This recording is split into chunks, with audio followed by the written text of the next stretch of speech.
How does it feel when you study so much every single day and still score the same as your friends who study one night before the exam? Hurts, right? I mean, you have attended every single class, you made the perfect notes possible, you have sacrificed everything just to sit and study while your friends were playing cricket in the ground. You worked really hard, but you're still struggling to maintain a good score. They say hard work pays off, but if that's true, what happened to all your hard work? Hello everyone, welcome back, and if you're new here, my name is Tarun, and in this video we're going to discuss about some scientific techniques which you can use to become 2x, 3x, 4x, 10 times more productive while you sit and study. And I believe that I'm the best person to talk about this, not because I'm a topper, but because I'm an average student. An average student who managed to run his own creative agency, run YouTube channels, freelance and earn sheer amount of money, be active in college clubs and campus politics, and still manage to graduate from IIT Kharagpur with a dual degree and a CGPA of 8.15 and highest package in mechanical engineering this year. Hashtag flex. Now with that being said, let's get started with the video. Let's go. Listen, get a pen and paper, write everything down that I'm saying in this video and stick it onto a wall after I finish this video. This will save your life. Trust me with this. First things first, before we actually get into the scientific techniques, here are some of the basic things which you need to do when you sit and study next time. First one, cut all the distractions. Phones, friends, parents, girlfriends, everything. Put them aside. Like, this is very strict. The second one, define what exactly are you going to study. How long will you study? How many questions will you solve in how much amount of time? Be very precise with this. Third one, start listening to the white noise when you're studying something simple, which doesn't require complex thinking capabilities. And try to be in complete silence when you're trying to do something complex or while you're trying to do some cognitively high demanding tasks. Fourth one, align your timetable according to the time when you have the least amount of distractions from the surroundings and highest amount of energy within yourself. In other words, the best thing to do is wake up in the morning before anyone else and start studying in the morning itself. Or take a power nap and wake up when everyone else is sleeping in the night and then start studying. The fifth one, have a study space, and when you sit over there, activate your God mode. Done with the basics. I guess you might have written down everything which was said, and now is the time when we are going to discuss about the scientific techniques. Ready? Let's go.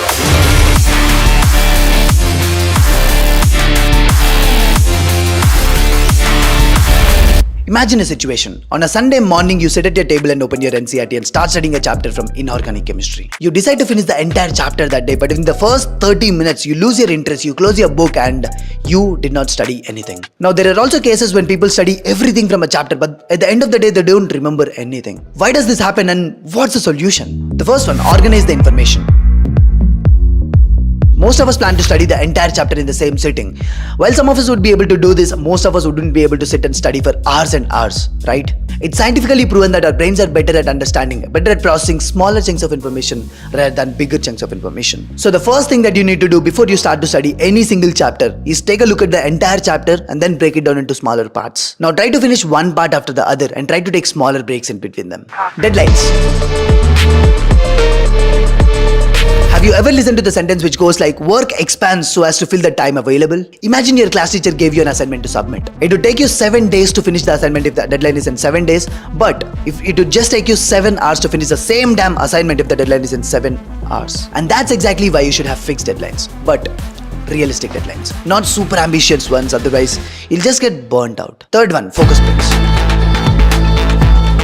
In the first tip, we have broken down the bigger task into smaller ones, and in the second tip, we have given deadlines to individual tasks, and now in this tip, what we are going to do is called a focus sprint. Basically, you start a timer and you start studying with no other distractions or attention to anything else apart from the thing that you selected to finish before the specific deadline. And you can follow any of the popular techniques to do your focus sprints. For example, there is Pomodoro, where people sit for 25 minutes and then take a break of 5 minutes. I usually feel this time duration to be very short. That's why I sit for like 50 minutes of study and then take a 10 minutes break. You can also use the ultradian sprint, where people sit for 90 minutes of study and then take a break of 20 minutes. This ultradian sprint is very interesting because it aligns with the natural human body cycle called the ultradian rhythms. In simple words, these ultradian rhythms are your natural human body biological cycles, which include everything from your digestion, blinking of your eyes to heartbeat, everything. And blending your study schedule with the natural body clock will make your focus sprinting very effective. And now let's address one of the most important problems that a lot of you guys have. Tarun, I've studied the entire chapter, man. I've studied the entire theory, but I'm not able to solve questions.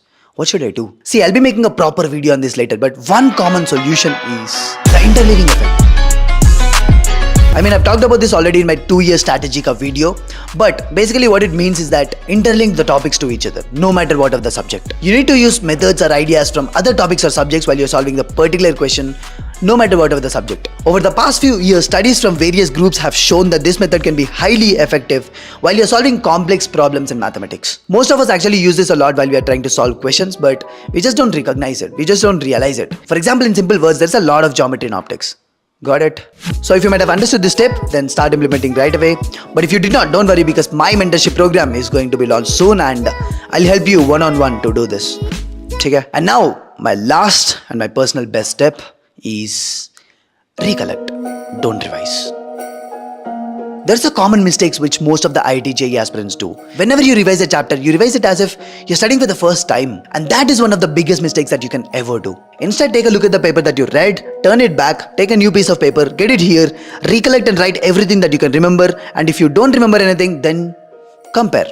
Then you'll be able to remember better. And if you might have missed out any points, read those points again.